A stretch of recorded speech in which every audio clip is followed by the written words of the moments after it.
This is a day in the life of a software engineer in NYC. I'll show you how I balance my work at an AI startup and a side project I'm building to help developers like you land high-paying jobs. I try to wake up early before the sun rises so I don't miss Fajr. After I pray, I start the day by planning the tasks I need to do. I break my day into blocks of 1 or 2 hours. The first 1 hour 30 is dedicated to my side hustle before my job starts. I'm currently mentoring 10 developers to teach them how to build AI projects and get high-paying jobs. It's part of my Codebender accelerator. See, most junior developers make the same mistake I made. They focus too much on algorithms and traditional coding. But the real opportunity right now is in AI integration. Every business will need AI, that's not even a question. But here is what most people don't realize. These businesses don't need machine learning engineers. They won't build new models. They need developers who can integrate existing AI models. And that's where you come in. This is the biggest opportunity right now. I actually have another side hustle where businesses pay me between $5,000 and $10,000 to help them adopt AI solutions. And honestly, it's things that are not that hard to do. But more on that in another video. Once I'm done, I take a small break before heading to the office.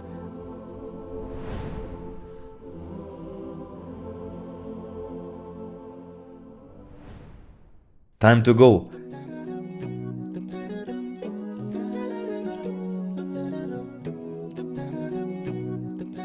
It takes me around 40 minutes to get to the office. I walk to the subway station. The view outside is amazing.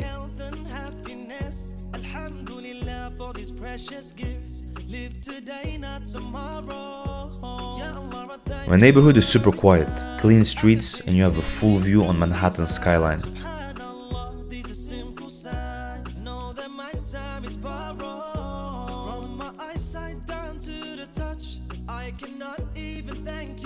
The subway station is just a 7-minute walk from home. It's packed like usual, no place to sit. Some days the train is so packed that you can't even enter inside. You have to wait for the next train to come. Luckily, they run frequently, every 5 to 10 minutes. I work in the Empire State Building, one of the most popular buildings in the world. There are 102 floors, and I'm on floor 77. The elevator takes a minute to reach that floor. It's so high up that your ears pop getting to it. It's like when an airplane takes off. This is our office.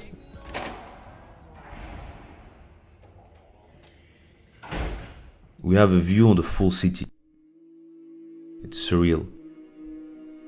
I went through a long journey to be here and made a lot of mistakes. I quit coding 3 times. I didn't even know anyone who was a software engineer before I started. I followed the wrong roadmaps, couldn't get any interview, didn't even know what lead code was.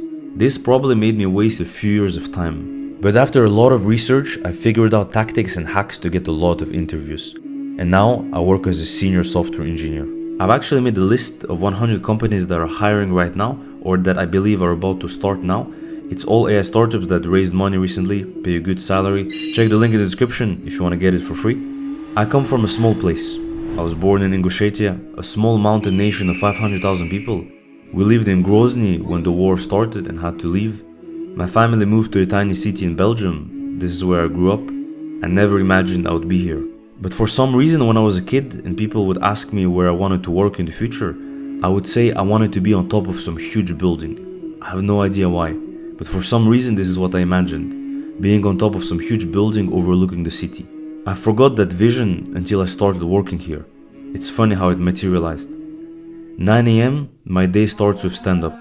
It's a meeting where we discuss projects that the team is working on and we check status update. The team is across US and Europe. We have people in the US, UK and Portugal. After stand-up is over, I go work on some of my tasks for the day. I can't show you the actual code I write for privacy reasons, so this is just dummy code right here. But to give you an idea, I'm working on implementing a pre-sale test for an AI feature that we're experimenting with. We want to see if this is something our users would be interested to purchase. I'm setting up that flow and adding tracking so we can properly monitor everything. I work for around 2 hours and then it's lunchtime.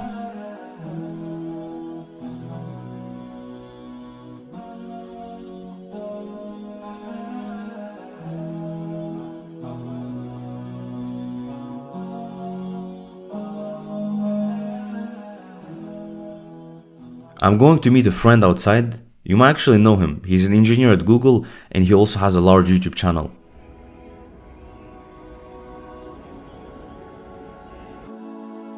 Here he is, Kevin. I wanted to ask him a few questions for you guys. So, Kevin, you have been an engineer at Google for 2 years now. Yep. And something I'm sure my audience will be asking is, what was the story, the journey of how you got in Google? Yeah. Okay, so I think it's a pretty funny journey because I feel like I didn't write a line of code until I was 18. So I went to college and I was like, okay, I have to pick a major. And literally I just thought to myself, like, I liked video games in high school. How do I make video games? I make video games with code. I really liked the class. I took my fall semester my freshman year. And so I just kind of stuck with it, and I've always liked it since then, but it's been really hard for me. So like, for me, coding was never something that came naturally. I had to work a lot. I didn't really have tons of internships throughout college. Actually, I did like a Google Summer of Code internship going into my senior year, I think. And so I worked with like the Linux Foundation, did some stuff with them. And then I worked at smaller startups like coming out of college. And so getting a job was really hard for me too, which is like one of the reasons why I started my channel. I always wanted to work at larger companies because I felt like that was where I was really going to get trained. And so I tried to move to bigger and bigger companies, and eventually I did.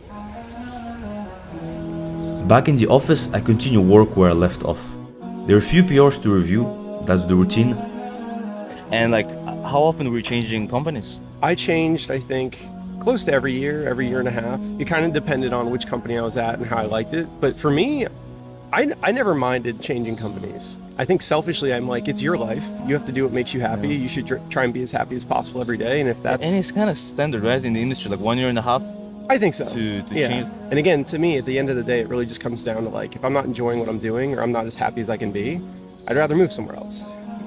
And I feel like every time it has another problem. That's the moment where you have the highest leverage to negotiate salary, right? Yeah. Like when you move to a different job. Because Right. within a company, it's difficult to negotiate. Yeah. Like you get your raise, but beyond that, it's You're limited. kind of banded. Yeah, like exactly. How well. Yeah. Man, I've heard stories, people double their salaries. Oh yeah. When they switch. So, I've definitely had similar things like that when I've moved between companies. Yeah.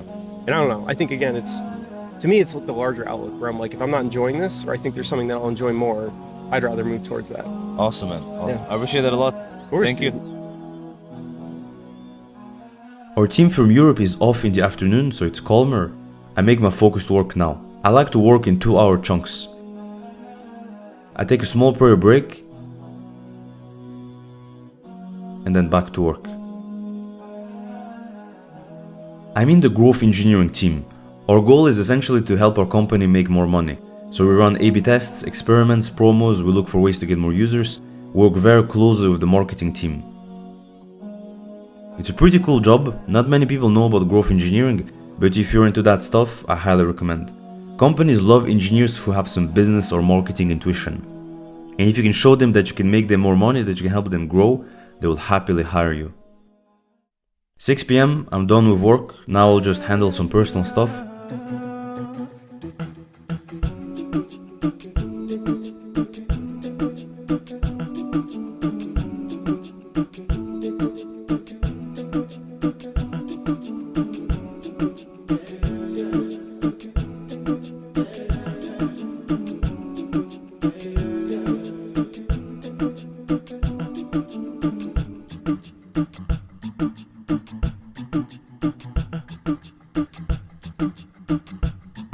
One last look through the window.